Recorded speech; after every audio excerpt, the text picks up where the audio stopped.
নতুন সরকারের অধীনে সংস্কৃত অঙ্গনে আসা পরিবর্তনের অংশ হিসেবে সম্প্রতি দুটি গুরুত্বপূর্ণ প্রজ্ঞাপনে অভিনেত্রী কাজী নওশাবা আহমেদকে অন্তর্ভুক্ত করা হয়েছে। ৫ আগস্ট শেখ হাসিনা পদত্যাগের পর দেশ সংস্কারে উদ্যোগ নেওয়া হয়, যার ধারাবাহিকতায় চলচ্চিত্র শিল্পের বাংলাদেশ শিল্পী কল্যাণ ট্রাস্ট এবং চলচ্চিত্র সেন্সর বোর্ডের সদ্য গঠিত কমিটিতে নওশাবাকে সদস্য হিসেবে মনোনীত করে।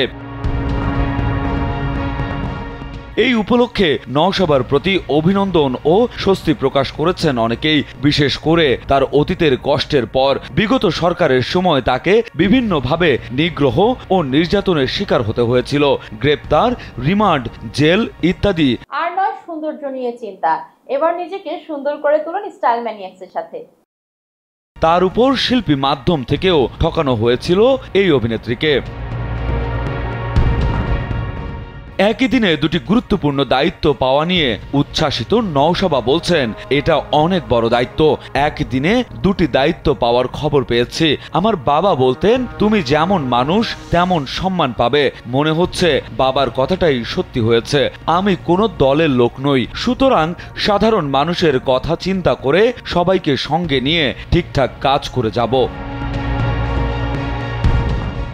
তিনি আরো যোগ করেছেন, দায়িত্বটা ভাবনার বিষয়। আমি গত কয়েক বছরে খুব একটা কাজ করিনি, তবে বসেও থাকিনি। আদিবাসী, স্পেশাল চাইল্ড সহ নানা বিষয়ে কাজ করেছি। নতুন দায়িত্ব পালন আমার জন্য চ্যালেঞ্জ হতে পারে, কারণ আমি একেবারেই নবাগত। বাকি অভিজ্ঞ সদস্যদের কাছ থেকে শিখে কাজ করতে চাই। দেশ সংস্কারের কাজে যদি আমি এক বিন্দু অবদান রাখতে পারি, সেটাই আমার বড় প্রাপ্তি। নতুন দায়িত্বটি যোগ্যতার ভিত্তিতে প্রাপ্ত হয়েছে না অন্য কোনো কারণে, এমন প্রশ্নের উত্তরে গণমাধ্যমে নওশাবা বলেন, বিষয়টি নিয়ে এখনো ভাবছি।